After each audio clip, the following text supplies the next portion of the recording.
Hello and welcome to our presentation today. My name is Hector Perez and I'm a postdoctoral fellow in the School of Public Health Science at the University of Waterloo. And today, on behalf of my team, I'm going to present the results of one of our research projects. The title is 4 Factors Associated with Critical Wandering in Persons Living with Dementia, a Scoping Review. Also, thank you very much for this opportunity to the Canadian Association on Gerontology. Our team is the Aging and Innovation Research Program at the University of Waterloo, and we are led by Dr. Lily Liu and Dr. Antonio Miguel Cruz. And I had the pleasure and the honor to share with Christine Dom and Dr. Nolana Neubauer and some amazing students such as Samantha and Elise in this project. And we are supported by the HWell network, and for this specific project, we are also supported by MyTax. And a bit of background of why we're doing this research. We know that worldwide the number of persons living with dementia is projected to reach 82 million in 2030. And that we know from social media or from the newspaper that the persons living with dementia go missing frequently. And this is happening quite often. And we realize that still we know very little about the risk factors associated with these missing incidents. In fact, there are higher risks of getting lost and going missing. It is estimated that 3 in 5 individuals living with dementia will walk without a purpose and probably will go missing and get lost during their course of disease. This project is built on top of Neubauer's and Liu's model. So basically, they conduct research with international partners and with extensive collaboration with the search and rescue team, police organizations, and community organizations as well. And they found that geography and cultural and personal factors are highly related to the missing incidents in persons living with dementia. So we want to get deeper into our understanding of these risk factors. So that's the reason why we're doing this project.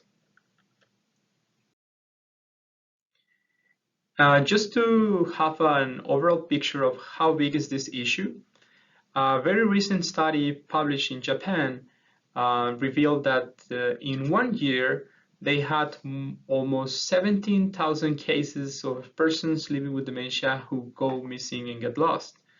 And they had information about the urban areas and rural locations, and they found that in urban areas the incident rates are higher, while in rural locations the mortality rates are higher.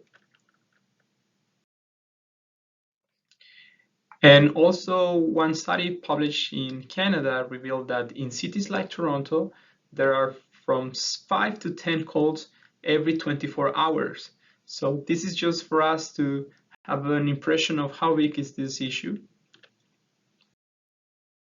And also we know from the literature that there's some publications on the missing incidents of persons living with dementia that reveal the adverse outcomes of these incidents, not only for persons living with dementia, but for their families and also for their caregivers.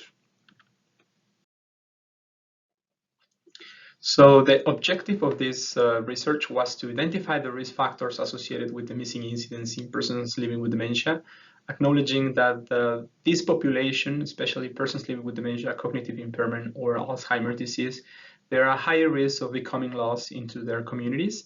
And we know that there are no publication that analyze the risk factors related to these incidents. So what we try to do is build on top of the knowledge already available to identify, describe, and analyze the risk factors surrounding these incidents. Achieving our objective, we conduct a literature review including 4 academic databases. And these databases came up after a process of consultation with expert librarians. And we decided to include Medline, Embase, CINAHL, and Scopus.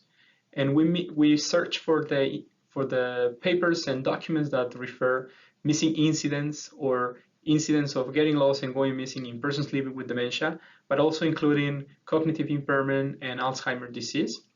And we include studies published between 1980 and 2020.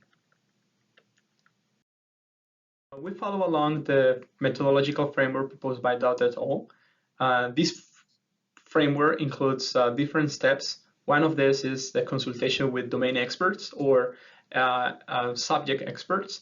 And then we conduct the process of peer calibration and also peer debrief, just to analyze the incidents or the reporting factors with similar length or similar scope, that we can integrate this information into our findings. And it was also as a matter of verification that our findings are consistent with our research questions. And that was a very iterative process in which we process, synthesize, and categorize the research evidence following our research questions.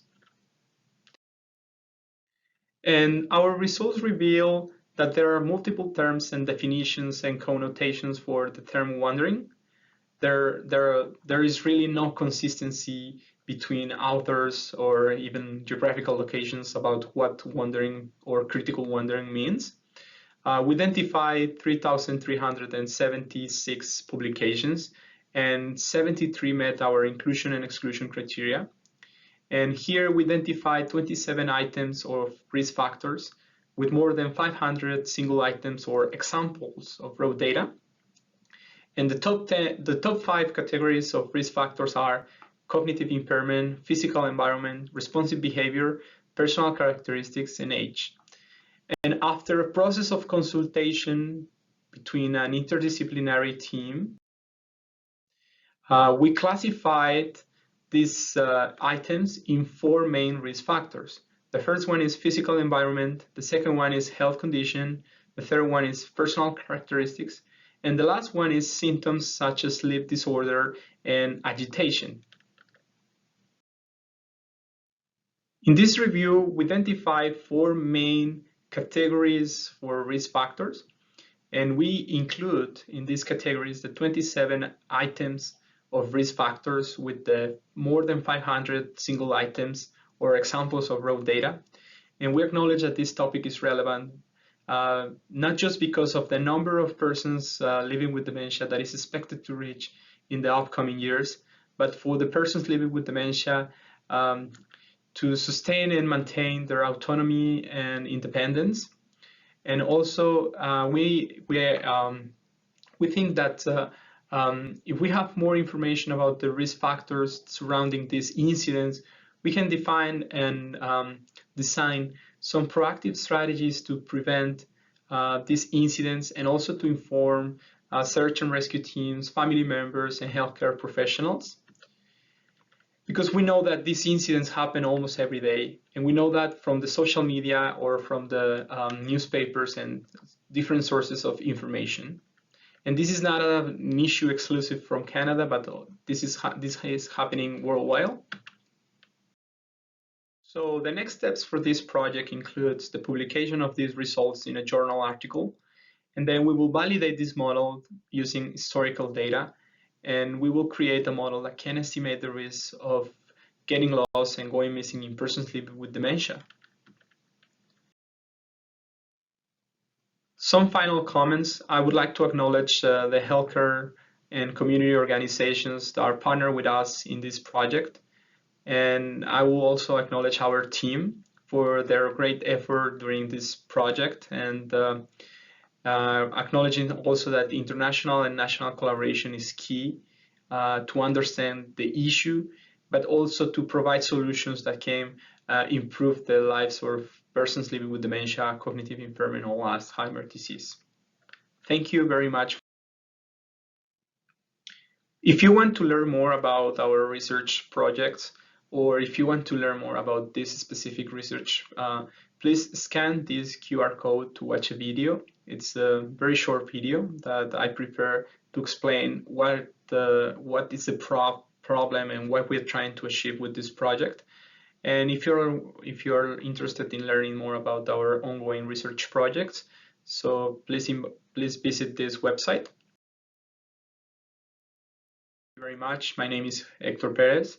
And if you want to keep in touch or ask some questions about this presentation, please email me at hperez@uwaterloo.ca. Thank you very much and have a great day.